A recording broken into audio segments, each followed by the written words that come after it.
Hello, everyone, and today I'd like to discuss a very interesting book. It's called The Success Principles, okay? And it's by Jack Canfield. And it's a really interesting book because it talks about a lot of interesting ways and very useful ways that I think anybody can practice to become successful. And these are very interesting principles.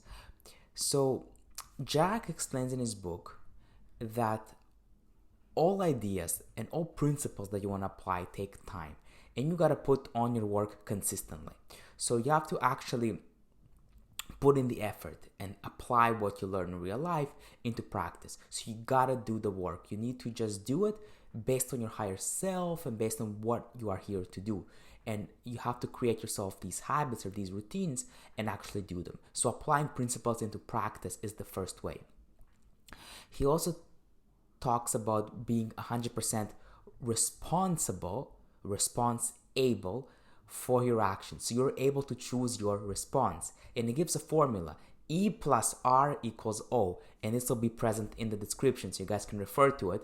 But E is the event, R is the response, and O is the outcome. So the outcome is not only dependent on the event, which is actually neutral in nature, but it's also dependent on how you respond to it. Because when the way you respond gives to that event some sort of emotional weight, and that's going to affect the outcome a lot. So the event is neutral, but your response actually also determines the outcome.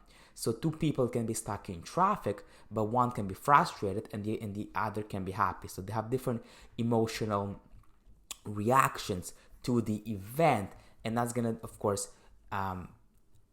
determine the outcome, right, of the event. So the event is the traffic and it's neutral, but it's how they react to it.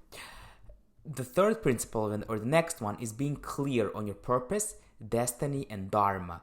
So you want to actually list things that you want to be, that you want to do, and that you want to have, to kind of raise that self-awareness so that you're able to uncover your gifts and give fully to the world, right? Viktor Frankl talks about this, right? You want to actually serve others, serve something bigger than yourself. So as you get clear on what you want to become and on your purpose and mission in life, that has some part of it has to entail serving something bigger than yourself.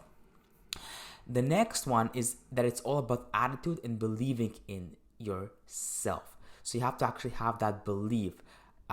You have to feel as if you're gonna actually achieve it, right?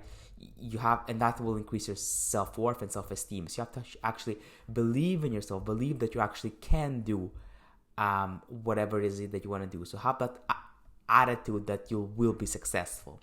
The next one is the principle of an inverse paranoid. So most people are paranoid, right? They think of the worst things that can happen to them. They think of the worst case outcome, but you want to be the inverse paranoid. You want to be convinced that the world is conspiring to help you, not harm you. Imagine that everything that happens to you is for your own growth and benefit. And when you can interpret it that way, your life is going to change completely.